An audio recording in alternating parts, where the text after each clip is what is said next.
عن أنس قال كانت ناقة للرسول رسول الله صلى الله عليه وسلم تسمى العذباء. Anas radıyallahu anhu haber ete Peygamberimizin sallallahu aleyhi ve sellem Adba isimli diyesi var idi. Ve kânet la tusbiku. Ham bu diyeni bir kişinin de diyesi uza almaydı. Yani yarışkanda bu diyeni bir kişinin de diyesi uza almaydı. فَجَاءَ أَغْرَبِي عَلَى قُعُودٍ لَهُ فَسَبَقَهَا. Ham bir vakit avuldan bir Arap kilip, Beduin kilip o'zining yaş diyesi bilan bu Peygamberimizin diyesini uzib ketadi. فَاشْتَدَّ ذَلِكَ عَلَى الْمُسْلِمِينَ. Ham وَقَالُوا سَبَقَتِ الْعَذْبَاء.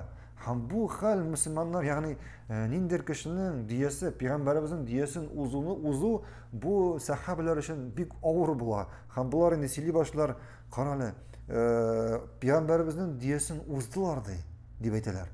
فقال رسول الله صلى الله عليه وسلم إن حقا على الله أن لا يرفع شيئا من الدنيا إلا وضعه.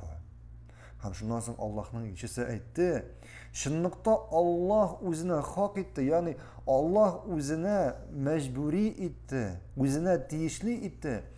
Dunyoda nendigina narsani, ya'ni kimningina bo'lsa ko'tarmasin, ularni hech cheksiz tushirajak. Ularni hech cheksiz tushirajak. Ya'ni bu so'zlarning ma'nosi nendigina kuchli kishi bo'lmasin, ko'pdir vaqtdan so'ng ondan kuchliroq bo'lajak. Nendigina jitis tiz kishi bo'lmasin, ko'pdir vaqtdan so'ng ondan jitis tizroq kishi bo'lajak. Nendigina aqlli kishi bo'lmasin, ondan aqlliroq kishi bo'lajak. Ya'ni bu dunyoda narsagina ko'tarilmasin, narsagina buyuk darajaga yetmasin, ko'pdir vaqtdan so'ng, ya'ni kelir shunday vaqt bu narsa osqa tushacak, ham endi ondan yuqoriroq narsa bo'lajak.